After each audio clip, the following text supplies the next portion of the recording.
Hey guys, we're back with another trip recap. This time on the Excalibur, I did a friends and family charter, and we got that boat for 21 passengers, so it was a ton of fun. The Excalibur is an 85-foot boat out of H&M Landing. It has huge staterooms and double wide bunks. So if anybody's interested in fishing it after this video, you can find it at H&M Landing. And the funny part about this charter was that we initially were targeting yellowtail at Clementi, but the tuna were actually in between Clementi and Catalina, and so we were able to get on a night bite before we started fishing the island, and it was just too good of a night bite to leave right away. Really good fish out there. There were some giant schools that the boat was able to get on, and a lot of people were hooking into personal best bluefin. Like a third of the boat caught their personal best at least. Yeah, we also had a few anglers on here, and you'll see them in the video. But this was their first tuna trip ever, and they ended up catching bigger fish than I've ever caught on their first trip ever. Yeah, pretty awesome. Beginner's luck. But you can see a nice bluefin coming up in the lights here. They get it on gaff here. It was pretty darn tired by the end of that fight. Didn't even struggle after it put the gaff in it. So that's a rarity. Yeah, it was definitely a big fight. My buddy Dean here, this is his fish, and he ended up handing off just for a little bit because his arms were cramping from winding so hard. But you can see that this is the jig he used. It actually did bend the jig at the bottom there next to the mouth. That happens pretty often, especially with those rip rollers. They'll bend at the eye there sometimes when you put a lot of pressure on the fish. Um, it can cause the hook to slip, I suppose. You don't see it too often though. Um, Sometimes that lead just bends from the drag that you're putting on the fish when you're fighting it. And you can see Josh put his gear in low speed there pretty early on, but the fish was pretty up and down, and it was in a good position to do that. So he was able to kill this fish actually, I think, in like 5 minutes or so. He nailed this one. Yeah, more experienced angler here, and he did a good job with it. You can see this is a rip roller that he was using, the Dorado color. And he's using a treble hook on the bottom. You can actually see that that was starting to break and fail. And there's another one of these jigs that also caught a fish on it that night. You can see how calm it is out here. Both those lures, I believe, were 300 grams, which is on the lighter side of vertical jigging. When the weather's super beautiful like this, hardly any wind, hardly any current, you can get away with fishing the light lures. But you also want to make sure you have like a 400 and 500 gram knife jig, maybe even the 16-ounce rigged up torpedo as well. Always bring a selection and bring multiple because you never know. You could get in a tangle, wrapped up, and lose your lure pretty early. You can see here the deckhand is helping Cami, she's one of my girlfriends, adjust the drag here. It was really hard. I don't know, maybe her reel hadn't been serviced in a while, but it was really loosening up during this fight. So the fish wasn't, like 200 pounds by any means, but the reel definitely should have been a little bit more supportive as far as that drag goes. So we did tighten it up after the fish, and she was able to fight a little bit more efficiently next time around.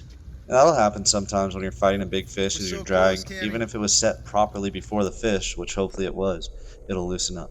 And we have this new shot here with the GoPro that we're adding to our videos. So let us know what you guys think. But pretty sick shot of that fish coming off the gaff and right at the camera. And here it comes over the rail, and she's spiking it here.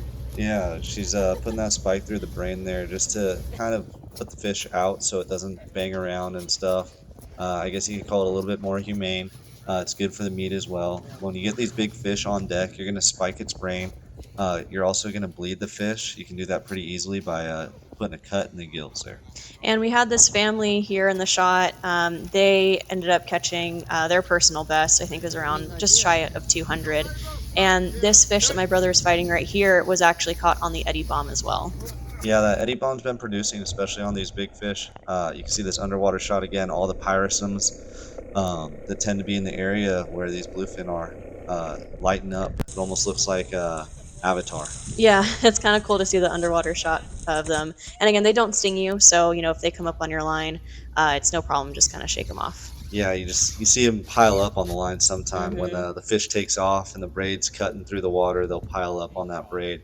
You can see these guys doing a good job working together, going over and under each other, and that's a line counter on that rod right there. That's something that I think a lot of anglers should look into getting is a line counter, because when you're nighttime fishing, the most important thing is being at the right depth. Personally, I just use the line counter to mark my braid. If I use white braid, after letting out 100 feet, you make like a nice solid mark with your Sharpie, and then every 100 feet, and you can count it as it goes down. It's also super convenient too. Like, let's say, you get in a really bad tangle or you end up losing braid over the course of a trip or something like that. You can always have that as a backup option too, should something go wrong. And you can see this toad of a fish being gaffed here. I believe this was the biggest one you guys caught during the trip. This one weighed close to 200 pounds, right? Yep, this was the biggest one, and it was caught on his daughter's rod. She hooked the fish herself, and her brother stepped in a little bit to help her get it up to gaff. But they were so incredibly stoked. And this father-daughter combo here, this was their first trip fishing ever, and so they had so much fun. He caught his personal best, which was about a 150 pounder or so the first night, and here she is on the second night, catching her personal best as well. That's pretty awesome. Sometimes people just get lucky that first time out, they'll get on a 100 plus pounder. Some guys just don't have that luck. They can go on multiple trips and never get that lucky fish. But if you stick at it, especially with the way the fishery is right now, with all this big fish, you have better chances than you've ever had right now. Absolutely. I was really happy that all of our gear held up because it was kind of our backup rod, a backup setup that we brought for them. And they went to work. I mean, they really just listened to kind of my little coaching seminar 101, if you will, for night fishing. And they both were hit on the drop. That's how I get bit. I'd say at least 90% of the time is on the drop with these vertical lures. You're just letting it out full speed. You get to that depth, maybe even further than what the captain's calling out, right? And all of a sudden you feel the lure stop or slow down. Put it in gear and wind.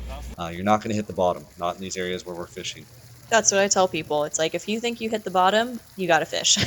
Yeah, wind, wind, wind, wind, wind. And if it doesn't come tight and load up, drop back down because maybe a fish hit it and dropped it. Yeah, I mean, overall, this trip was super fun. I mean, like I said, we're not even prepared for like this big bluefin to be biting like this. Like I said, we had a number of novices aboard, but we just had an absolute blast. I mean, Chuck did a great job putting us on fish. It was a ton of fun. Yeah, beautiful quality fish, and what an experience for these people that had no idea that they were going to be getting into 100 plus pound bluefin. Such an added bonus. Beautiful weather out there. Just looks like a really fun time you guys had. Yeah, the sunset, I mean, was just absolutely perfect, perfect conditions and great memories.